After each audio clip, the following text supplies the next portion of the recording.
A video by Black Unicorn fanfictions. Kindly do not copy and read the disclaimer very carefully.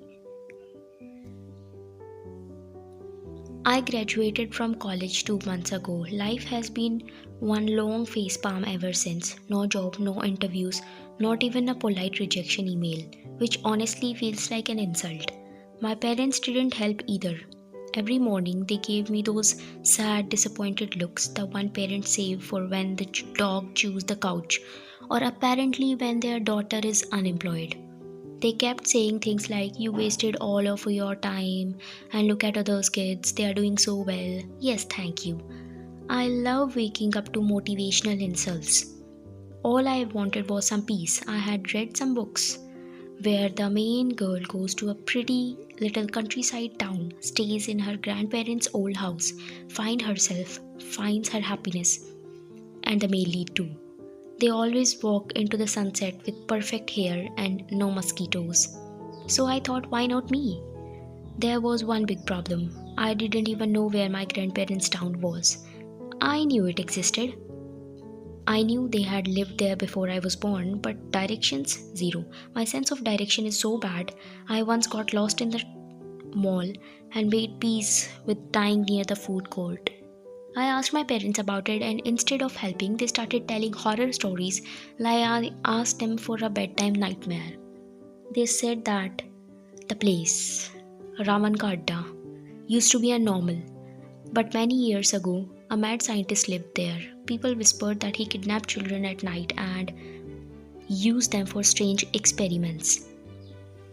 Some kids were never found, others came back changed, silent, wide eyed, like they knew something awful. Then villagers started hearing small footsteps in the dark while nobody was there, children's laughter echoing in the empty houses, shadows moving on their own. One woman even swore she heard her own son whisper her name from inside a locked well. Some accidents began, people falling from nowhere, fires that started even without any reason, animals dying overnight, families fled, houses were abandoned. The village emptied out like it was holding its breath, waiting. Honestly, anyone with common sense would avoid such a place, but I am not anyone with common sense. My intelligent brain thought, hey, perfect place for peace, let's go. I knew my parents wouldn't let me go near that cursed village, so I lied. I said I am going to another city to stay with a friend and look for better job opportunities. They believed me because apparently I am a great liar when emotionally unstable. I packed my bag, took a bus, got off near the old road led to Ravankathana. From there I called a taxi. That was my second mistake of the day right after the whole going to haunted village idea. The driver looked like he had befriended alcohol long before meeting me.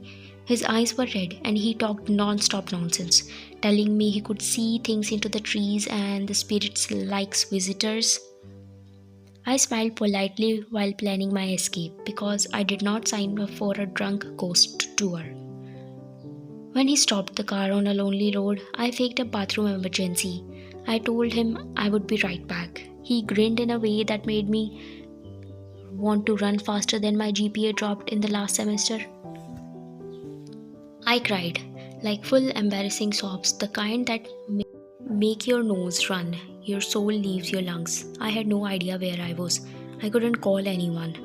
My phone showed no signals, as if it was ashamed to even try helping me. I sat on a broken stone near the old road and did what any panicked, lost, utterly overwhelmed, whatever, young woman would do. I begged God for mercy. I put my hands together. God, I'm so sorry for my sins. Please send me home. I begged for blessings, real blessings, like sunshine, a miracle, a helicopter, something. Then it started raining hard. Thunder flashed. Like the sky was laughing at me, water drenched me from head to toe in seconds. Great. So blessings came in the wrong format.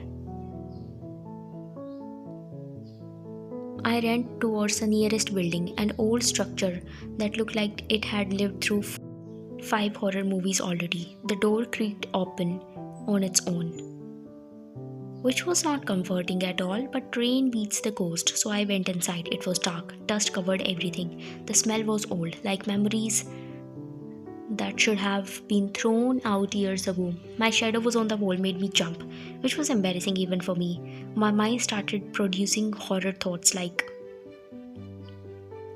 it was writing its own scary movie. What if a ghost child, whatever, grabbed my ankle? What if someone whispered in my ear? And what if a dead face appeared in the corner, staring at me with white eyes? What if the mad scientist was still here, hiding behind the walls? I pressed my back to the wall and squeezed my eyes shut. Maybe if I didn't look, nothing scary could see me either. Smart logic, right? Then a sound. A real sound, a man's voice coming from upstairs. I froze. A voice meant a person, but the village was supposed to be empty. Completely empty. My heart started beating so fast. I knew what I should do. Stay downstairs and hide.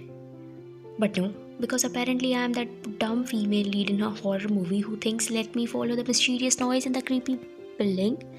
Well, congratulations to me.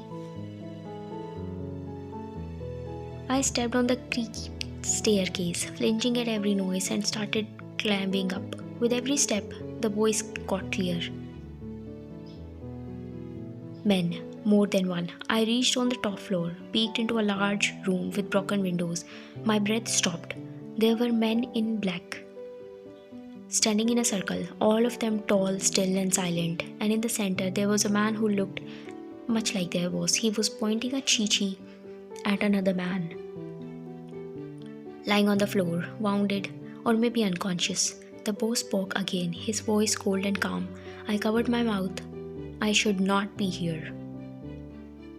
I absolutely not be seeing this, but there I was, wet, terrified, unemployed, and was about to witness something I definitely did not want to be part of. I froze in the doorway, staring at the group of men like I had accidentally opened the wrong Zoom meeting, the kind where some Chi-Chi, the man in the center, Jungkook, lowered his Chi-Chi a little when he noticed Alex staring behind him. Alex turned his head slightly, eyes narrowing like he was already tired of my existence. Who the hell is she? Jungkook's eyes ended on me. I swear the air forgot where my nostrils were.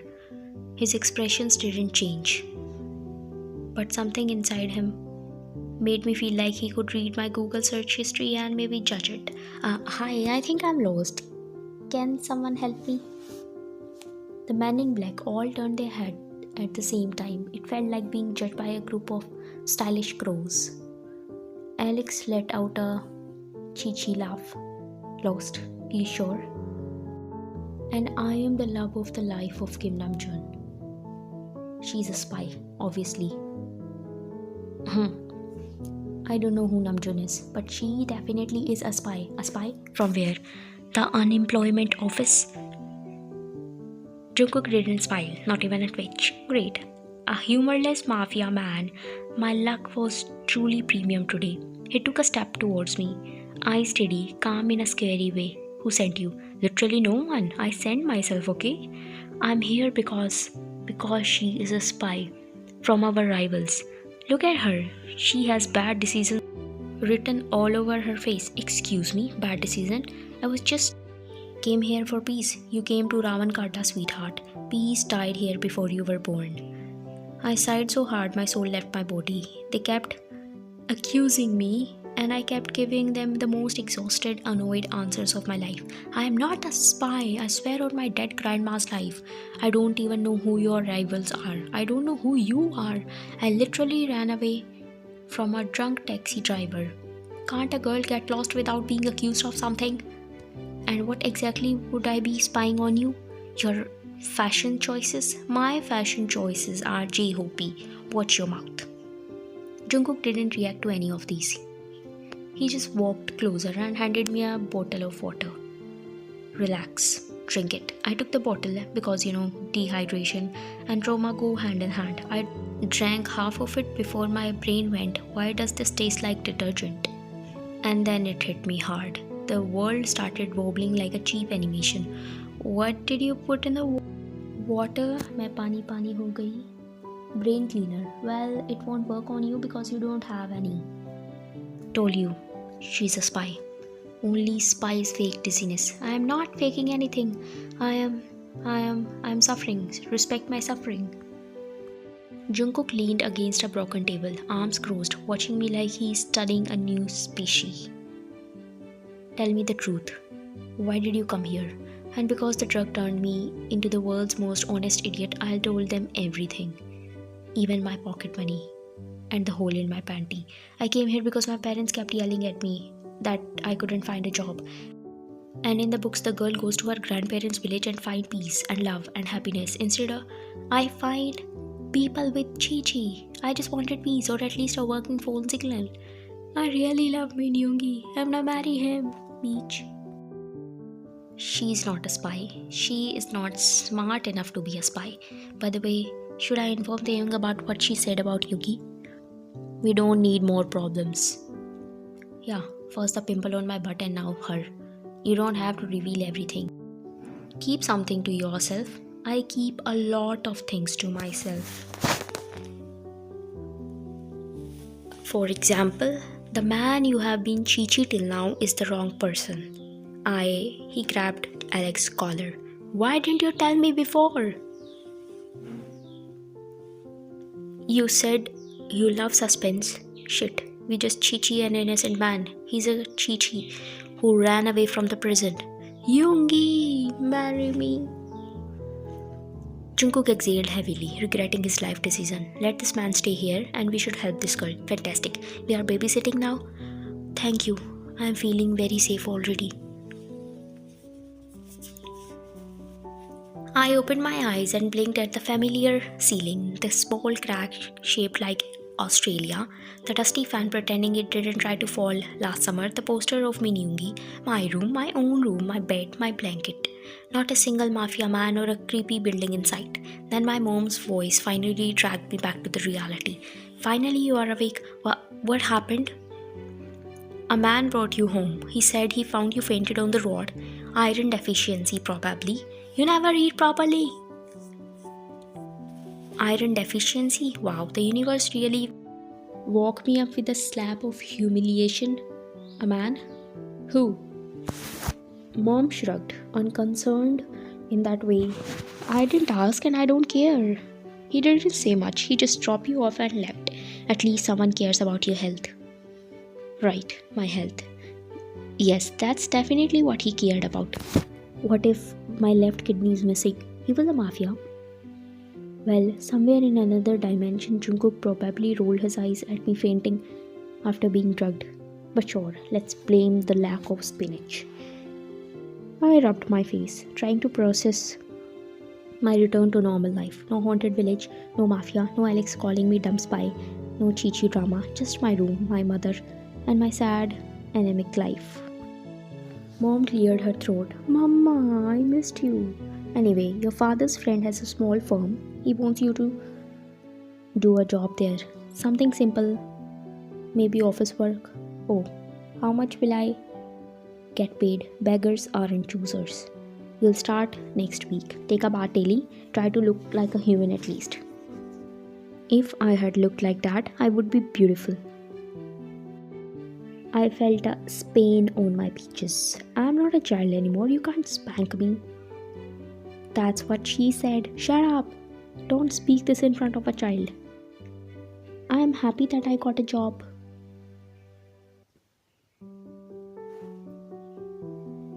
Mom smiled proudly like she had achieved world peace by securing my employment. Good. Finally, someone found you useful. I smiled back like a woman who had seen too much and decided to surrender to the fate. Inside, I was thinking, cool. From almost getting chichi by a mafia boss to filling documents in a small firm, truly my character development is sexy. I laid back on the pillow, staring at the ceiling again. Go and do the dishes. Whoa, lady, I am employed now. I can't be your servant.